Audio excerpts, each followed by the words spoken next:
नमस्कार, मैं जितेंद्र चतुर्वेदी। मतांतर में आप लोगों का स्वागत है। कन्हैया कांग्रेस में आए हैं और कल उनकी औपचारिक ज्वाइनिंग हुई। हालांकि ये भी माना जा रहा है कि एक मास्टर स्ट्रोक है।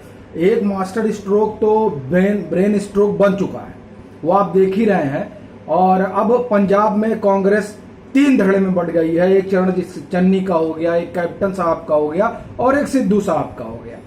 बहरहाल हम चर्चा उस मास्टर स्ट्रोक पर करने के लिए नहीं बैठे हैं जो मास्टर स्ट्रोक पंजाब में फेल हो गया, या ये कहिए कि राहुल गांधी की अगुवाई में जो एक मास्टर स्ट्रोक खेला गया था, उस मास्टर स्ट्रोक का जो है ढोल का पोल खुल गया।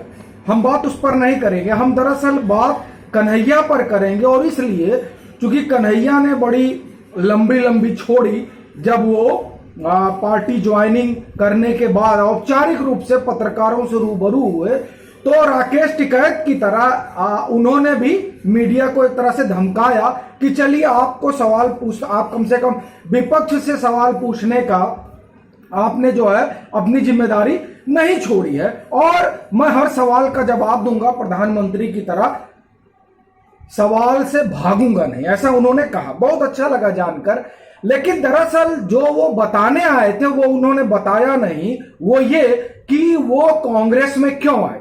उन्होंने लंबी छोड़ी और लोगों की तरह कि देखिए हम तो डेमोक्रेसी बचाने आए हैं, और जो जिस तरीके से शैक्षणिक संस्थानों, लोकतांत्रिक संस्थाओं, ब्ला ब्ला ब्ला को नुकसान पहुंचाने की जो कवायद हो रही है उसे बचाने आए हैं, और अगर ये जहाज डूबा तो छोटी छोटी नैया नहीं बचेंगी। मॉल टॉल का उन्होंने उदाहरण दिया। इन सब के बीच दरअसल वो आए क्यों, इसकी कहानी आप सुनिए। जो सीपीआई के नेता हैं डी राजा, वो क्या कहते हैं उसको सुनिए।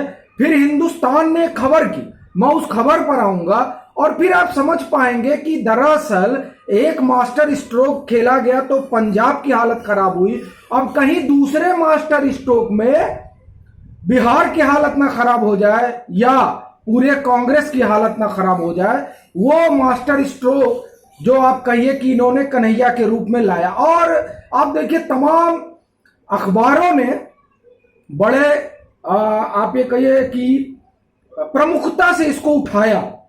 तो हम उस सब पर नहीं जाते हैं, हम सीधे आते हैं कि दरअसल ये देखिए, ये ट्वीट है, आप इसको देख लीजिए, नहीं तो बाद में आप कहेंगे कि नहीं ऐसा है वैसा है। ये एनआई का ट्वीट है, 28 सितंबर 2021 7 PM।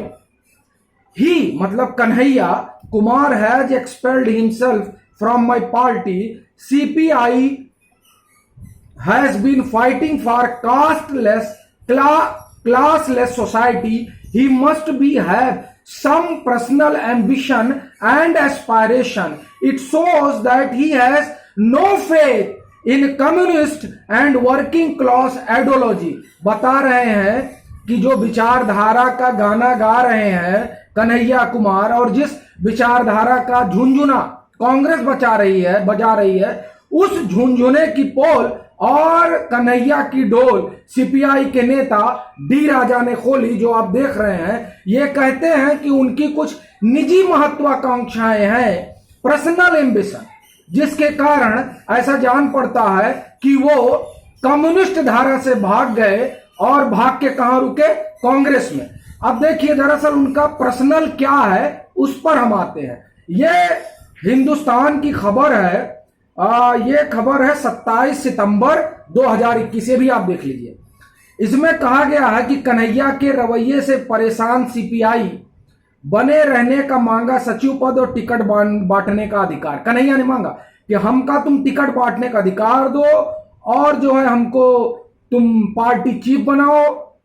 अब मैं आपको वो आप सुनाता हूं कि क्या खबर है, सुनिए।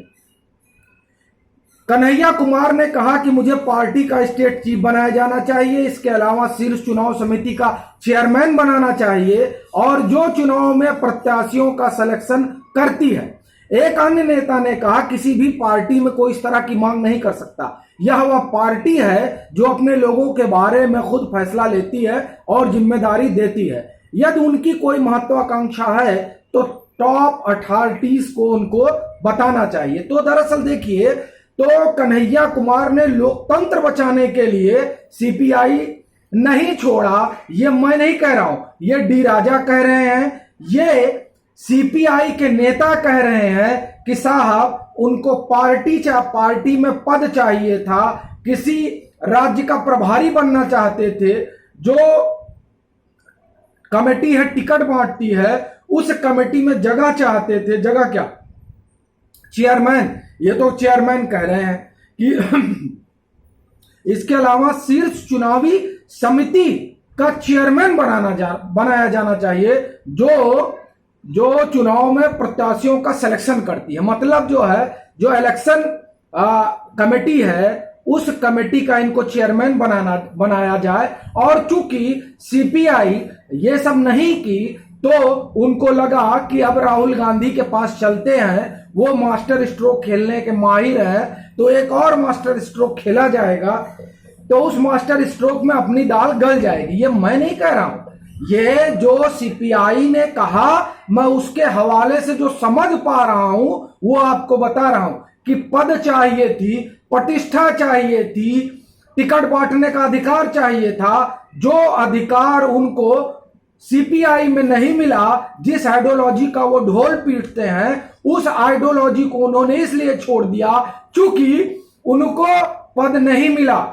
ये सर्वहारा की बात करते हैं, लेकिन अपनी पार्टी और विचारधारा को इसलिए छोड़ दिए क्योंकि उन्हें जो चुनाव समिति है, जो टिकट तय करती है, उसका चेयरमैन नहीं बनाया गया।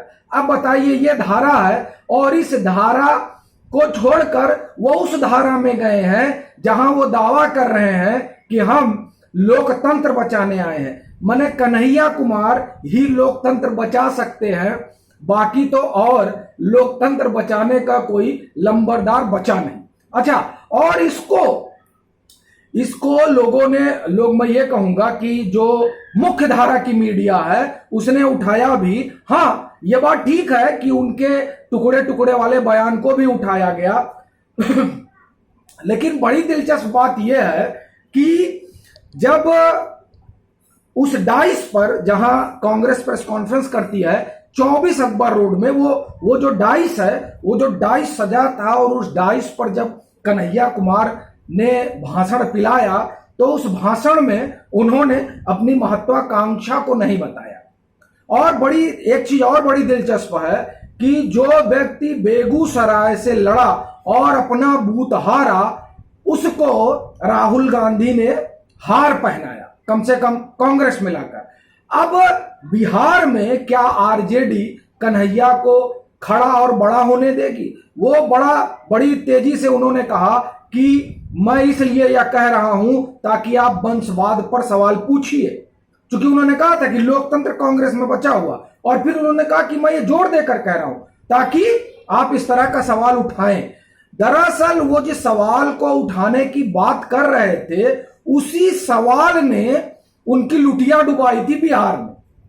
तो अब देखिए वो तस्वीर आपको याद होगी जब वो गए थे और आरजेडी के जो प्रमुख है लालू प्रसाद यादव, उनका चरण स्पर्श किया था और सोचा था कि यहीं से टिकट मिलेगा और सीधा जो है संसद पहुंचेंगे, लेकिन लालू प्रसाद यादव ने ऐसा किया नहीं। अब जो वो सोच रहे हैं, क्या वो कांग्रेस में होगा? वरिष्ठ पत्रकार और हम लोगों के गुरु संपादक राय साहब, उन्होंने बातचीत में बहुत पहले कहा था कि दरअसल सीपीआईएम मतलब कम्युनिस्ट पार्टियां, कांग्रेस हो या भाजपा हो, जब यहां कोई नेता आता है बाहर से कि अरे अब तो हम तीर मारेंगे, तब उनको पता चलता है कि दरअसल पार्टी किस तरह से काम करती है। और खासकर भाजपा और सीपीआई यहां या कम्युनिस्ट, इन पार्टियों में जो होता है, इन पार्टियों में जिस तरह कामकाज होता है, उस कामकाज में ऐसे बहुत नेता समा जाते हैं। तो जब ये कम्युनिस्ट पार्टी में इनका कुछ चला नहीं, तो अब ये आए हैं कांग्रेस में। अब देखिए, कारण इन्होंने नहीं बताया, लेकिन जो खबरें हैं, जो एएनआई का ट्वीट है, वो उस सब चीजों से हमने आपको एक चीज बताया कि दरअसल कांग्रेस में आए क्यों हैं, लोकतंत्र बचाने तो नहीं आए हैं। देखिए, लोकतंत्र क्या है? हिंदुस्तान की जो माटी है ना, उस माटी में लोकतंत्र है। तो ये कोई ढोंग ना करे कि वो लोकतंत्र बचाने आया है।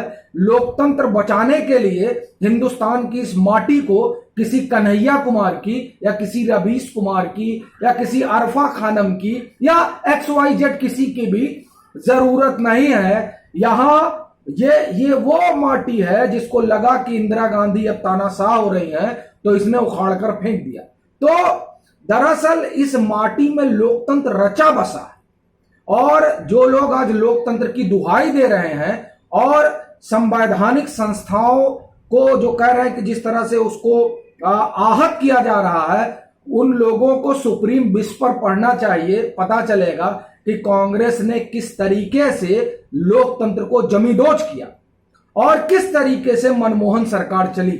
ये सारी बातें पब्लिक डोमेन पर हैं। तो इसलिए जब कन्हैया कुमार वहां से लोकतंत्र और जनतंत्र की बात कर रहे थे तो बहुत लोग मुस्कुरा रहे थे, और खासकर वो लोग जो 28 तारीख को CPI के नेता डी राजा का वो बयान देख रहे थे कि उनकी अपनी निजी महत्वाकांक्षा है, और फिर 27 की वो खबर जिसमें कहा था कि हमको टिकट देने का अधिकार दो और हमको जो है स्टेट का मुखिया बनाओ, नहीं तो हम ना मानेंगे।